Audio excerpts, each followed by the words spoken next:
Thank you, sir. Good afternoon. Just here to give you a briefing, a status briefing on the Wuraloo fire. The fire is still uncontained and uncontrolled. It's approximately 10,500 hectares currently and 130 kilometres in perimeter. We just had an outbreak or another fire occur 8 kilometres north of the current fire, and that's approximately east of Bullsbrook. So we have 40 appliances attending that incident currently, and that I think currently is around 20 to 40 hectares in size. So we're bringing that under the same incident management team as the Wuraloo fire, and it'll be managed as a single incident. Overnight, crews worked extremely hard in trying conditions, extremely gusty winds, and managed to stop any spread to Shady Hills, Avon Ridge. Our main concern going into today is on the northern flank around Copley Road and Clinton Road to the north of the fire. That's still posing some problems. However, the actual perimeter is around 90% tracked, and just to show the complexities of the incident, you know, we're using high-tech aircraft putting in retardant drops, as well as crews on the ground using predominantly rake hose to put in fire lines and create mineral earth breaks using hand tools. So it just shows the complexities and some of the difficulties in operating in this type of terrain. Going forward, we're expecting strong east-southeasterly winds pretty much for the next 24 hours. The strong winds will pose firefighters some trouble and some issues overnight. However, the consistent wind direction will enable us to hopefully get a handle on not having to deal with outbreaks in unexpected areas. That's about it for now. I think we'll take questions at the end, but Western Power can make a few comments. Thanks, Craig. Good afternoon. Western Power's role up until today has really been to assist DFES and the volunteer firefighters in fighting this fire. As of this afternoon, we were given access to into the site just east of 2J Road to start scoping out the damage that's occurred. As we expected, the damage to our network has been significant. Even in that small area, we're seeing up to 200 poles have been destroyed and about 50 pole top transformers and other equipment.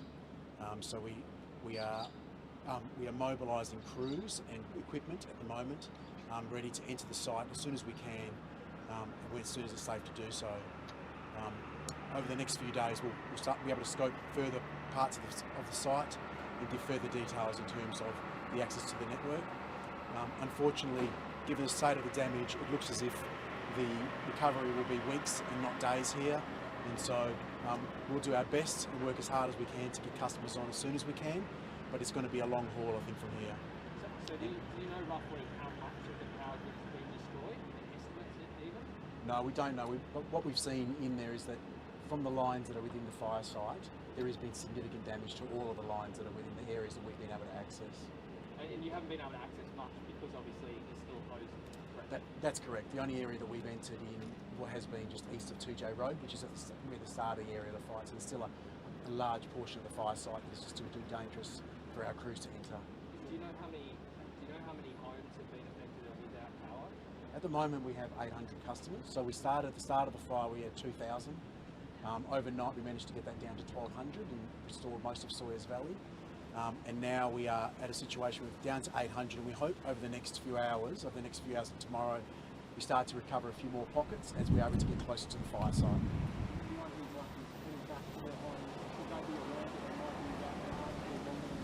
Anyone going back to their homes, if they see any power lines that are down or any infrastructure that's down, please treat it as if it's live. Even if they haven't got power to their home, please treat it as if it's live and stay 8 metres away from it.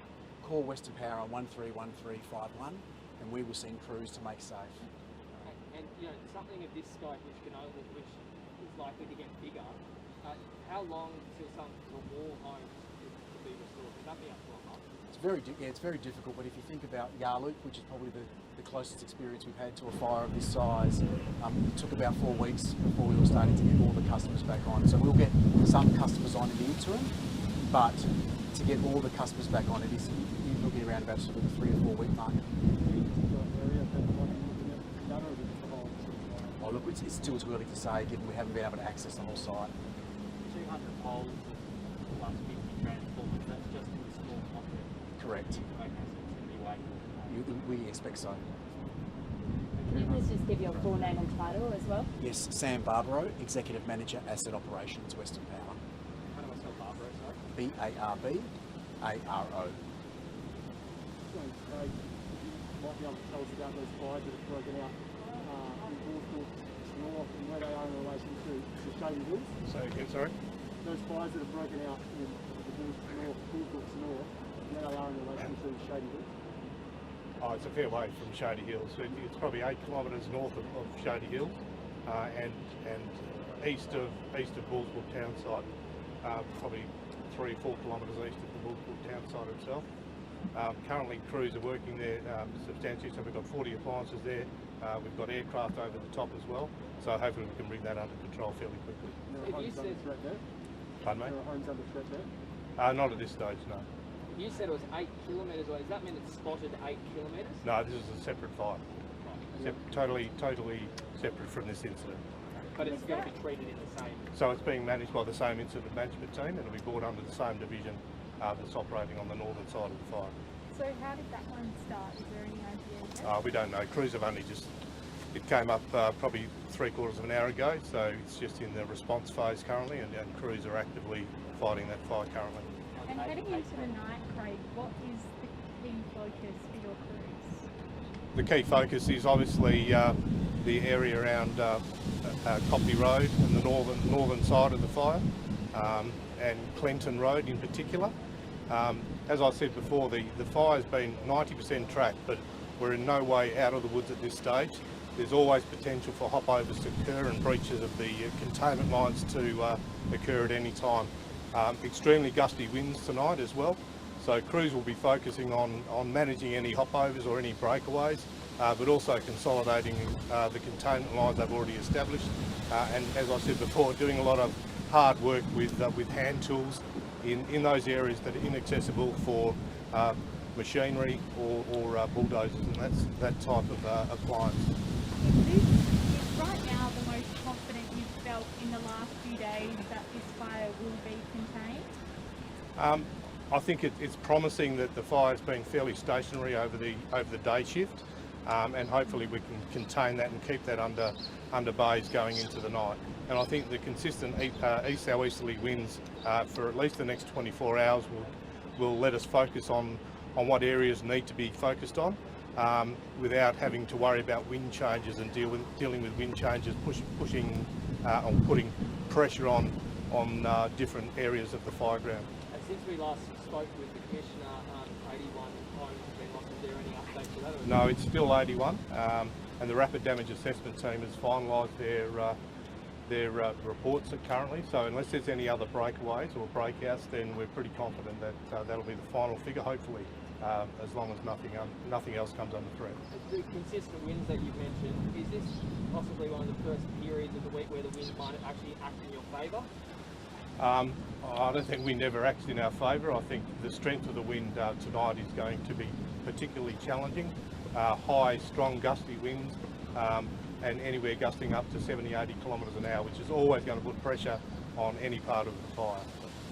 That northwestern flank of the fire where it's about to jump straight northern highway. Yep. How complex is that? Is that in any danger at all? Is that under control? It'll be under pressure because of the east-southeasterly winds, obviously, and it's the western flank of the fire. But we've got a lot of crews working there, doing a lot of work now, trying to strengthen the current containment line.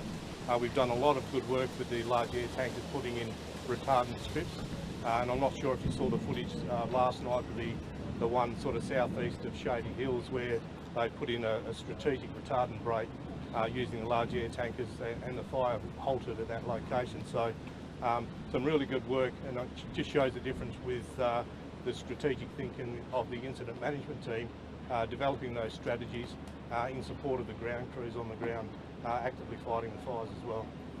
You've got new fires that have gone down. Is there any chance that they'll join up with the main fire? Not at this stage, but as I said before, the northern flank of the fire, especially around Clinton Road, is under pressure. It's a really dirty edge, and we haven't actually got to track that edge yet. But once that's tracked, fairly comfortable that we can contain that. depending on the winds, and hopefully we don't get any breakouts over the night shift. You mentioned Queensland Property Road. What are the conditions like there? Are they steep, hilly, and is it tough terrain? Yeah, steep hilly. It's all that area is extremely steep. Very difficult to get machinery access into it, and that's why we're using a lot of rudimentary hand tools and getting back to the basics of using racos and in creating fire lines and putting in the mineral earth break in those areas we can't get machinery or the retardant drops are ineffective. If those fires do join up, what does that mean? Does that make your task simpler or more complex?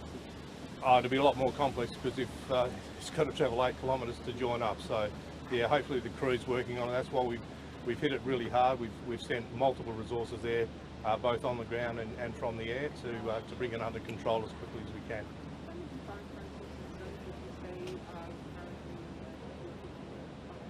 In here on Wuraloo itself, there's around 250. Yep. And the crews that we've mobilised to the new outbreak or the new fire over east of Bullsbrook have been mobilised separately. So we've taken a couple of incident managers away from this fire to manage that one, but overall it's a different response to the new fire itself. Do you have any idea how many people have been evacuated or not since this fire burned out? No, my understanding is about 700 people have reported to the emergency evacuation centres. The Department of Communities here who can provide that information, so I might get her to answer that. Thanks. I actually don't have the total number of people that have been evacuated, but what I do have is that at least 151 were at the centres last night across the 3 centres that we've got, and obviously we're there to provide support, food and personal items while they're staying at the evacuation centres. We're obviously also here to support people, and counsellors are available to support people during this time. And the Department of Communities is also working to ensure Centrelink assistance is available for people as well. For those who present to the evacuation centre and welfare support staff determine that the evacuation centre is not appropriate, we are asking that they make alternative arrangements unless they don't have family. And in many cases where individuals will make alternative arrangements for those with disabilities and other issues where an evacuation centre is not suitable. For those who have been personally directed to self-isolate or quarantine due to COVID-19, we are also asking them to find alternative accommodation if possible. However, obviously, if they can't, then we will support them and provide accommodation to them as well. We have in place COVID-19 protocols at our centres and would obviously ask everyone to maintain the COVID-19 protocols, wear your mask, maintain the physical distancing, and that obviously ensures that everyone remains safe at the centre. We also have in place a disaster relief hotline, so for anyone who has concerns or issues they can call 13 COVID or 1800 032 965 for assistance, but obviously in the event of an emergency 000 should also be your first priority. The Department of Communities will be supporting and working with those people who have lost their homes to find alternative accommodation. Obviously that process will take some time and we need to be cognizant of individual circumstances and the needs of individuals. But the Department of Communities is on hand to support people wherever we can to ensure that they are accommodated and supported. Those affected by the bushfires who attend the evacuation centres, Kmart Midland have very kindly agreed to open their store for those affected by the bushfires. And so if people are attending the centres and who have been given a permission slip from the Department of Communities, Kmart Midland will be open between 3 and 6 today and between 10 and 4 tomorrow to enable people to get personal items and toiletries and those sorts of things. So we're very grateful to Kmart Midland for that. We'd also like to thank our partner agencies, St John Ambulance, the Rapid Response Team who have provided meals to volunteers and evacuees, breakfast, lunch and dinner since the evacuation centres opened. Also the Mundaring Shire and the City of Swan, the Red Cross, the Salvation Army, Whole Swan View, and also to our frontline staff and volunteers. They have worked tirelessly since the evacuation centres opened, providing round-the-clock support to the people that have been evacuated, and certainly supporting those people who have been impacted by these tragic bushfires. So yeah, our great gratitude to them as well. So in terms of that figure that Dave was mentioning, you can't specify what that is? I don't have that number with me now. Well, I would imagine it was up around 700 a little while ago, but yes. Around 700. of the overall people who might have been evacuated, who might not have come to evacuation centres? I don't have those numbers, no. And obviously people have also elected not to go to evacuation centres, they've elected to go to friends and family.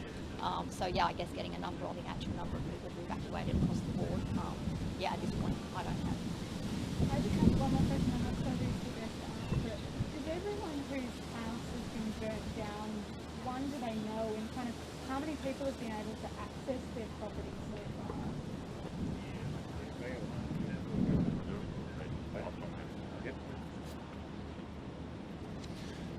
A process has been put in place to undertake a damage assessment across the fire ground, and the people, those properties that have been lost have been identified.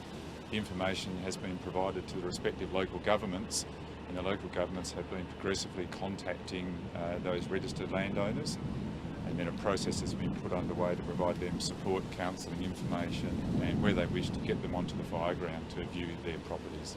And some of those people in fact attended the fire ground today. Anything else? Thank you. Thanks everyone. Very much. Thank you. Thank you.